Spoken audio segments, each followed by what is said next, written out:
Good day, folks, and welcome to review number 57. Today, we're going to take a look at a fresh take on an old toy concept. It's a look at the Marvel Flip and Attack Iron Man and his progenitors, the Jumpstarters. So taking a quick look at the packaging, the Flip Attack figures come packaged on kind of a smaller card in a bubble, and they are packaged in their robot or figure mode. Of interest, despite the fact that this is obviously based off of Transformers technology, there is no crossover branding on here at all, no mention of Transformers. But it does have the Avengers clearly labeled, and the other Flip Attack series is the Spider-Man series, and obviously it would have the Spider-Man packaging.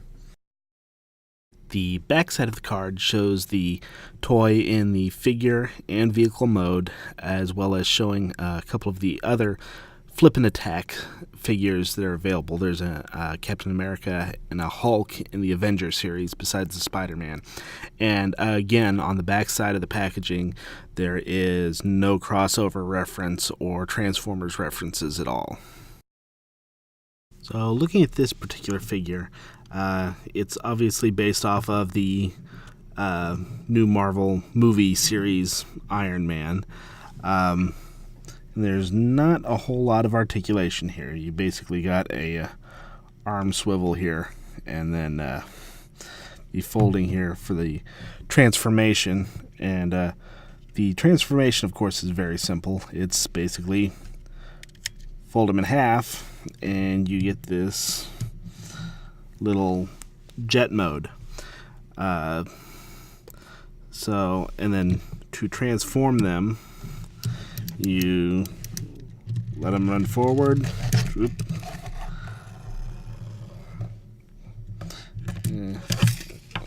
And they kind of work, but it's always been a problem with the spring tension, the surface you're running them on, how well they work. But the idea is you're supposed to pull them back, they go, then they flip open into robot mode.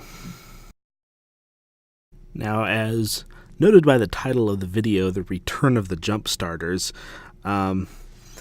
even though this is being marketed as a new toy, we've definitely seen this technology before from the 1986 Transformers Jumpstarters, Top Spin and Twin Twist.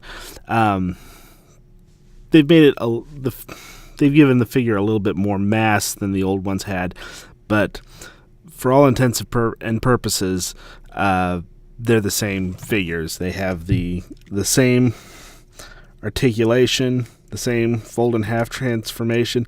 Heck, they even have the little clip for holding the transformation in place is in the same place.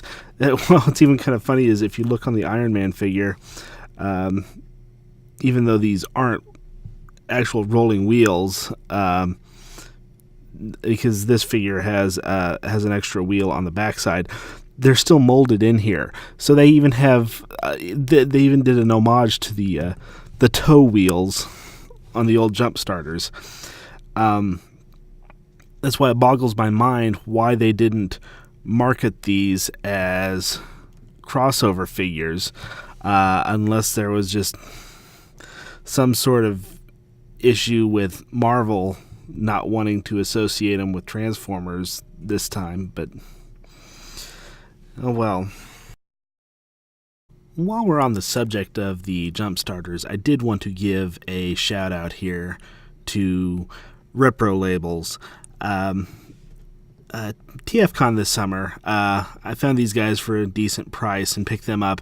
They were another two of my favorite toys when I was a kid, and I don't know how much I played with them, especially Twin Twist. There was just something about a vehicle with two drills that was just so completely ridiculous that I loved the idea of it, and played with them quite a bit. But like I mentioned in the Jazz video, my G1 collection all got sold off at a garage sale when I was a teenager, so all of my G1 stuff is gone. So I've been trying to replace a few things here and there, and I found these guys at TFCon, but they were in rough shape. That's why I got a good deal on them. Stickers, where they still had stickers, were pretty worn, pretty faded, pretty beat up. They were kind of dirty too.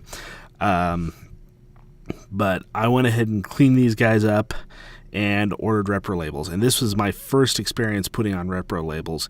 And it is just amazing how you can take a vintage figure and make it look just brand new again with cleaning it up some and putting new stickers on it. And I got to give them a shout out. I hesitated on getting their stuff before, but the stickers that they produce, I think they're better quality than the original stickers were.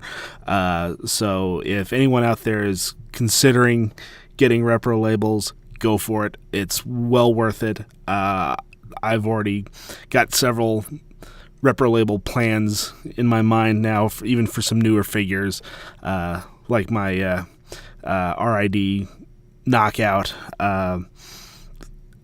It's well worth it. Their prices are pretty inexpensive for their sticker sheets, so if you're thinking about it, go for it. With the release of the Flippin' Attack series of figures, Hasbro was revisiting a great concept from the 80s. These type of figures, like the G1 Jumpstarters, provide hours of fun for kids by having a simple yet effective transformation gimmick. Even with G1, these toys were some of the quickest to transform, and they made great cross-platform toys because of that. If your buddy was playing with G.I. Joes, but you wanted to play with him with your Transformers, the quick transformation meant you could still play together without having to wait very long to switch from robot to vehicle mode and back again. It's such a shame, though, that Hasbro couldn't cross-market these toys. I think they could have brought in more of the Transformers collectors if they had just put a Transformers Crossovers logo on it. It would have at least acknowledged where the idea for these toys originally started.